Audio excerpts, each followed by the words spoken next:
Yeah. Gosh, that is so important. I'm so glad you brought that up because when I was thinking about the whole thing about happiness, and I was thinking about what are some of the practices that have brought me the greatest happiness, man, I'll tell you, one of them is definitely paying attention to my own self talk.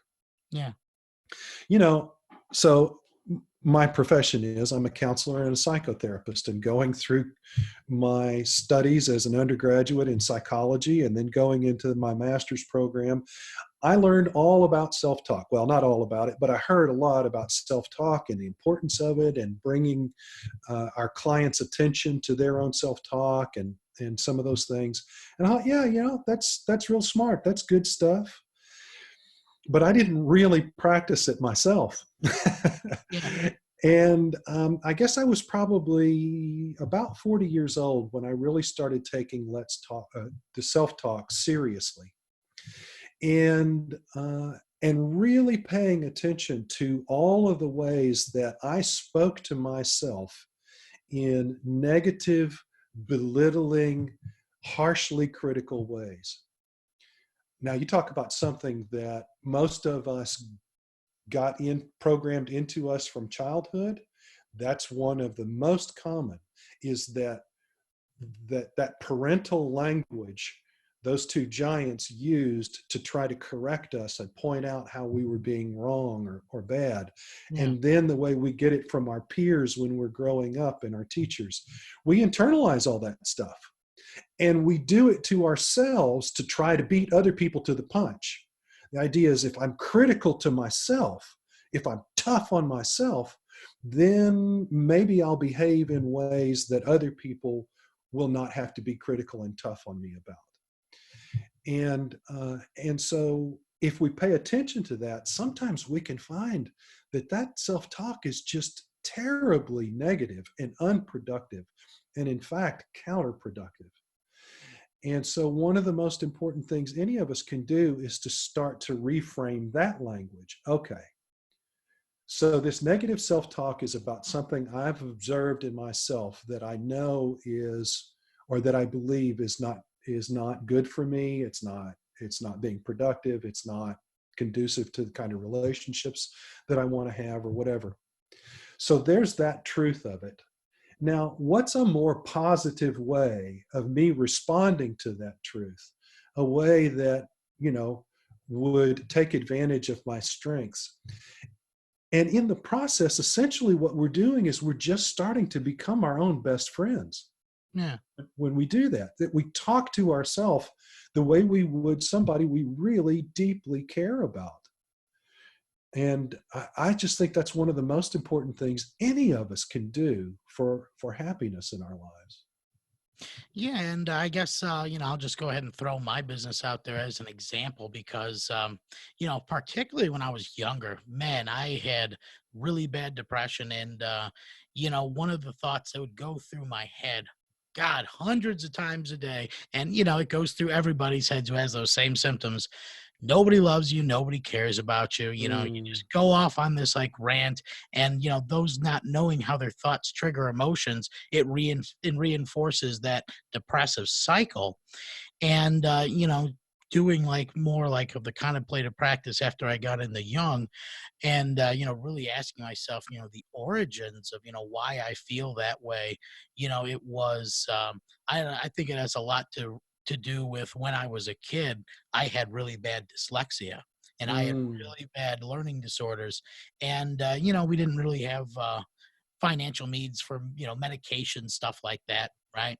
My mm, dad didn't really have a good job until he was later on in his life. So a lot of that just went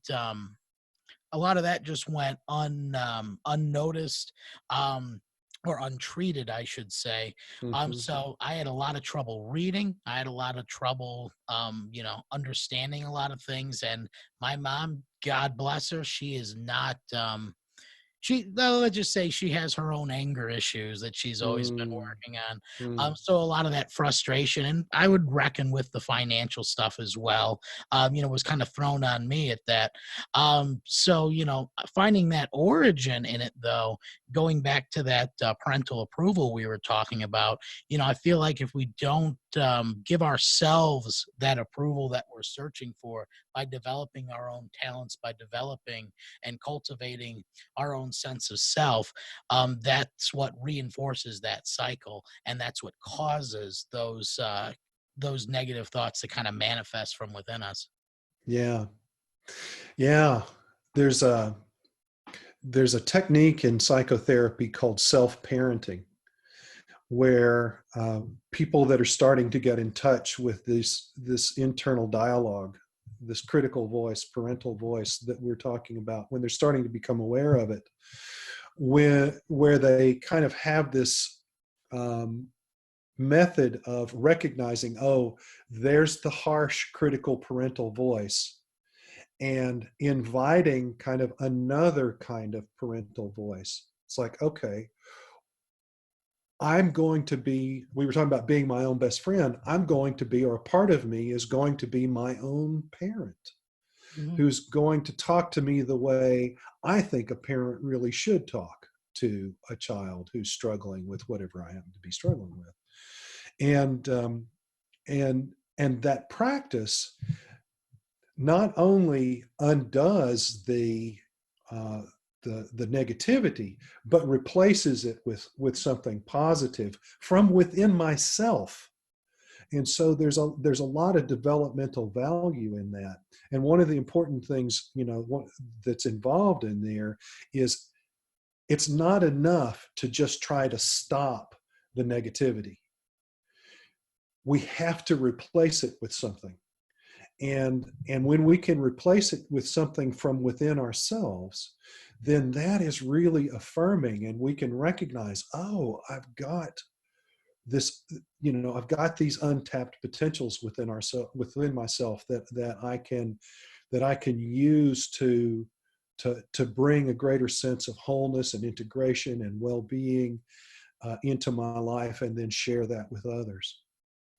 Yeah, and I feel like just finding that parental voice within yourself. I mean, it's definitely some of the best ways to like engage with archetype work, right? Mm, You're for sure. actually, developing that higher sense of what you think that, father energy should be within your life.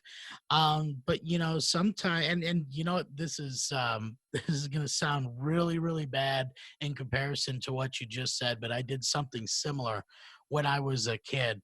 And I still do it now from time to time, but I don't look at it as a father voice. To be quite honest, it's Batman. Like, Oh. I just imagine, that kind of stern, football coach that I've had in the past, character of Batman, just telling me to man up, or, share that kind of wisdom because, from that archetypal sense, right?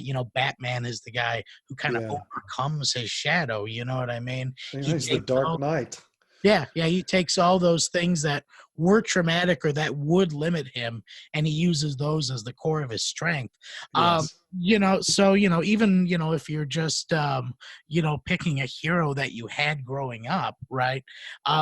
Developing that sense of voice within you, it kind of drowns out those negative thoughts because, I mean, if you don't realize the connection between those negative thoughts and your emotions, and just to kind of branch off into cognitive distortions, that's what fuels those cognitive distortions. And Yes. primarily, for someone who has dealt with depression, that all or nothing cognitive distortion really gets on top of people sometimes. And that is when you just limit your choices to practically, two things that are out of your control.